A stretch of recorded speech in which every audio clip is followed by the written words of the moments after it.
Interim সরকার আমাদের জুলাই যোদ্ধার এবং যারা শহীদ হয়েছে তাদের রক্তের সাথে গাদ্দারি করছে। আমরা উদাহরণস্বরূপ দেখতে পাচ্ছি আমাদের শহীদ ওসমান ভাই।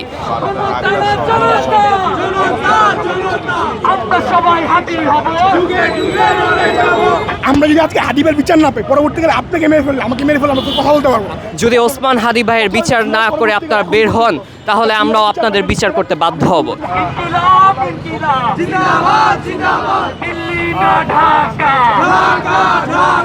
আমরা জুলাই গণ অভ্যুত্থানের মাধ্যমে যে পতিত ফ্যাসিবাদ সেটিকে নির্মূল করার মাধ্যমে আমরা জানি একটি ইন্টারিম সরকার আমাদের এই জুলাই শহীদদের রক্তের উপরে দাঁড়িয়ে একটি ইন্টারিম সরকার বর্তমানে দেশি সরকার চলমান। কিন্তু আমরা দেখতে পাচ্ছি সেই ইন্টারিম সরকার আমাদের জুলাই যোদ্ধার এবং যারা শহীদ হয়েছে তাদের রক্তের সাথে গাদ্দারি করছে।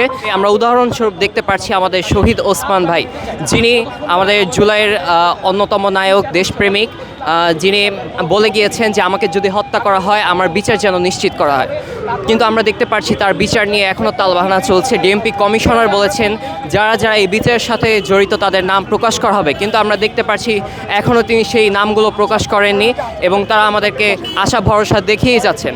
আমরা আজকের এই বিক্ষোভ সমাবেশ থেকে তাদেরকে স্পষ্ট ভাষায় বলে দিতে চাই, যদি ওসমান হাদি ভাইয়ের বিচার না করে আপনারা বের হন, তাহলে আমরাও আপনাদের বিচার করতে বাধ্য হব এবং আমরাও আপনাদেরকে ছাড়ব না যতক্ষণ না পর্যন্ত আমাদের এই ভাই ওসমান হাদি ভাইয়ের বিচার সম্পন্ন না হয়। যত ধরনের বিচার হোক, আমি বিচার পাবো না। এই প্রত্যেকটা জিনিস জুলাইয়ের সাথে গাদ্দারি করা হচ্ছে।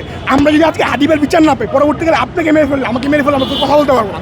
নিজের অধিকারের জন্য, জুলাইকে ধরে রাখার জন্য, একজন বিপ্লবী বিক্রি না হয় তার জন্য হাদিবের বিচার পাওয়া অনেক বেশি ইম্পর্টেন্ট। তার জন্য আমরা রাজপথে আসছি। আমরা প্রত্যেকটা জিনিসের জন্য বিচার চাচ্ছি। কথা হলো হাদিবের এত বড় হয়েছে কেন? হাদিবের যে কথাবার্তাগুলো, যে মাইন্ডসেটগুলো, ইন্ডিয়া বিদ্বেষী কিংবা হচ্ছে ইনকিলাব কিংবা হচ্ছে মানে দেশপ্রেম, এই প্রত্যেকটা জিনিস আমার আপনার জনসাধারণের ম্যাস পিপলের হচ্ছে মেন্টালিটি। তার জন্য তার প্রত্যেকটা জিনিস গ্র্যান্ডেড হয়েছে। অ্যান্ড তার পরবর্তীকালে তার আগে অনেক মৃত্যু হয়েছে। আমি প্রত্যেকটা বিচার চাচ্ছি। ইভেন আমার কলেজের এখানে সাকিব হত্যা হয়েছে, আমার কলেজের এখানে হচ্ছে আপনার সিফাত হত্যা হয়েছে। আমরা প্রত্যেকটা জিনিসের বিচার চাচ্ছি। আমরা হাদি ভাইকে একটা হাদিবের কথাটা বলার মাধ্যমে হচ্ছে সরকারি ইন্টারন্যাশনাল বিভিন্ন মিডিয়াকে কভারেজ করতে যাচ্ছি।